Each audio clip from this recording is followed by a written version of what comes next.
আজকে কক্সবাজারে আপনারা দেখেছেন যে কীভাবে তাকে নির্যাতন করে মানে তাকে ধর্ষণ করে তাকে তার হত্যা করা হয়েছে, যেটা আমরা আরজি করা দেখেছিলাম।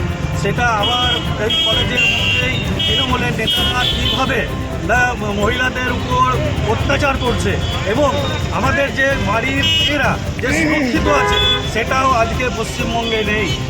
পশ্চিমবঙ্গে আজকে কোনো নারী সুরক্ষিত নেই। এই সরকার যতদিন থাকবে মহিলাদের সুরক্ষা দেওয়ার ক্ষমতা এদের কাছে নেই। তিনজনকে তো গ্রেপ্তার করা হয়েছে।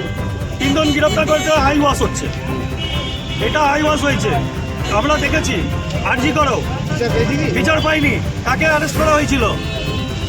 একটা সিভিক ভলেন্টিয়ারকে। হোলির পাঠা সিভিক ভলেন্টিয়াররাই হবে, এখানেও আপনারা দেখতে হবে, এখানে রায় হবে না। আপনার নাম?